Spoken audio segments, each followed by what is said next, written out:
Hey cupcakes, it's Stacys. Today we're gonna be doing part 2 of this Aries drawing. We did the line art last time, and this time we're gonna color it, and I'm gonna show you the coloring technique that I use. I learned this from a really famous artist who came and gave our talk at a school, and he kind of said that the reason he liked it was because he never really liked applying color to art. He just loved doing the line art, and this technique really worked for him. And I resonated with that a lot because I like doing the line art too. I don't really like applying the color, or at least I didn't, but now I do because I feel like I have a better handle on it. So the first thing you're gonna do is take your line art and just apply your base colors. And what I mean by base colors is the colors that you want to make up your image absent of any shadow or light. So if we think about a t-shirt, your base color is going to be the pure natural color that t-shirt is, not when it's in the sun or when it's in a dark area, because we will apply those after. Personally, I like to try to think of the color wheel when I'm applying my colors. So you can see in the right-hand panel there, I have my Honey's color swatch. And initially I was going with a more natural palette for this, but I made it a bit more bright later on, which you'll see. And what I went with was a blue-yellow palette. So when you're looking at your color wheel, if you need ideas for palettes, you can just take, two colors that are beside each other on the color wheel, or 3 colors that are beside each other. You can take colors that are across from each other, which are complementary colors. And those are kind of the default pairings that I go for. There are other more complex color pairings that you can go for, like triads and stuff, but those are the main ones that I usually stick to. And I'm just filling in my base colors. So there's a really cool way that you can do this in Procreate if you aren't aware of it. Basically, you see my line art layer in the top right there. You click on it, which brings up your layer options, and then you turn it into a reference layer. And what that allows you to do is create a new layer and then drag and drop colors into it as if they were, staying within those lines that are on the reference layer, but you don't actually have to put the colors on the line layer. Soggy taught me this, and it changed my life, because before I didn't know you could do that, and I was just messing up my line layer, which obviously you don't want to do if you don't have to. So if you can keep them separate, that's a non-destructive way of working, and that's much better. So I love that reference tool. You can see in the top right there, it's that the line layer is marked as a reference, and you figure it out. So let me finish filling in these base colors. We'll fast forward a little bit, and then I will show you the next step of this tutorial.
right, so as you can see, that took me a little bit to get the exact colors I wanted, but I ended up being really happy with the blue and yellow palette.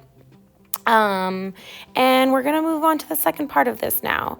So what I do is I just go through all my color layers and I merge them together. I still keep them separate from my line layer, but this is a lot easier if you merge your color layers together. And in Procreate, with the way the selection tool works, you don't really or I don't have a reason not to anyways. So once those are merged, you're going to duplicate your color layer. And from there, I duplicate it again. And the reason that I do that is just because I like to have a backup. So that top layer will be my backup in case I like really mess up something. And then you're gonna go to your bottom layer and you're gonna open your use saturation brightness slider. And what you do is you just turn down the brightness and turn up the saturation on that layer. That's what will give you a really nice shadow color. Basically, shadow colors are just a darker, more saturated version of your base color. And then what you're gonna do is you're gonna go to the layer above, which is your default color, and then you're just gonna start erasing into it. And as you can see, as I erase that top layer, the perfect shadow color is showing through for any area that I work on. So I'm adding that shadow to the top of the eyeball, to under the chin, all those really great shadow places that make the drawing pop, under the nose, the upper lip. Maybe I'll do a separate tutorial sometime on how to figure out where your shadows go. I don't do my shadows perfectly as they would actually fall in real life. I just kind of shorthand it for, visual impact. But if you place them properly, if you want to do that too, that's a really good way to do it. And yeah, I just keep erasing. Sometimes I like to, what you see me doing there for a second is taking the soft brush on a low opacity and just erasing over the bottom of the horns a little bit. So as you can see, that creates a really nice, like, gentle gradient shadow on the horn.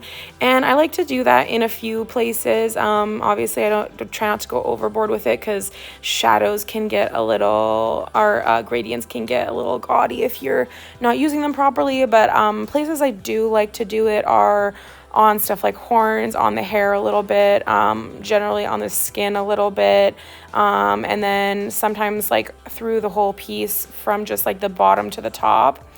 And yeah, so what I'm going to be doing to finish up this step is just erasing in any sort of where I would want a shadow.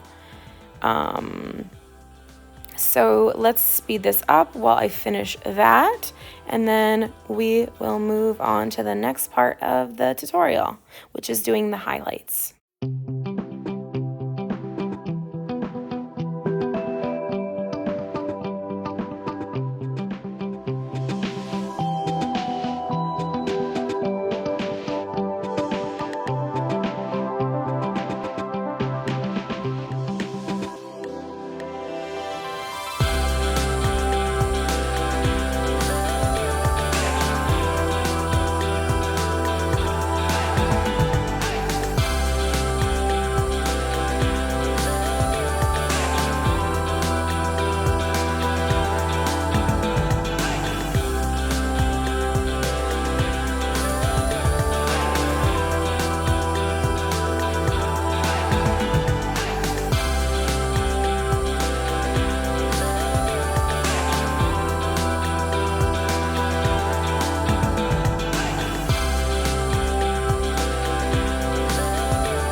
All right, so we've gone through and we've done all of our shadows, and I am pretty happy with how it's looking. It's really jumping off the page more.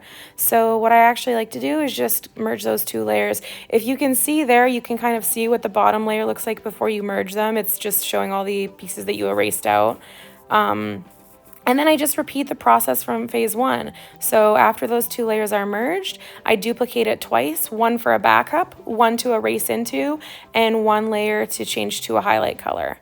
I go back to my hue and saturation slider, and this time on the bottom layer, I increase the brightness and I turn down the saturation. A bright color, a highlight, is, when the light hits the color, it desaturates the color a little bit. That's what you hear in photography about something being like kind of blown out. So turn down the saturation, turn up the brightness, and then that'll give you your highlight layer. And then you go to your layer above it and you just do the same thing. You start erasing in where you want your highlights. This is really great for doing those little shiny pieces on the hair that I like to do. Yeah, and really any other highlight you want throughout the piece. Let's see what I'm doing next here. Yeah, I really like to do these squiggle highlights on hair. I just think that they look really cute and I really like them. This is one type of highlight I do. So I use this technique for all my core highlights throughout the piece. And then at the end, I do another type of highlight on your brightest areas that are kind of like the pure whites usually. So, or just things that are a little bit brighter. Like one example is the highlight on the eyes. What I would do with those is I would just go and create a new layer on the top and then create maybe like 2 white dots and erase the edges a little bit, just so that it kind of like blends in with the color around it. So yeah, that's basically the technique. It just involves creating your base color and then erasing into it, really, with those colors. The reason I like this technique is because it's a little faster and it's a little more consistent than going through and, picking a highlight color and a shadow color for every base color. And it's also a little bit more elevated compared to picking, like you don't want to pick like just a black for every shadow color. I guess you could. It's really up to the look you're going for, but I don't like to do that anyways. So let's finish this drawing up and then I will see y'all again for the closing thoughts.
All right, well, here is the final piece that wraps up the Aries drawing and coloring. I tried to add a lot of extra details to this one that would just give her a lot of sass and like make her look like she's kind of a battle ready type girl that lives in the mountains or something, but is also still very fashionable somehow. I hope that you enjoyed this video, and I hope that learning about the technique was useful for you. If you have any questions, definitely drop them below in the comments, and we will see you cupcakes next time. Don't forget to like, subscribe, and let me know what you thought of the video. Bye!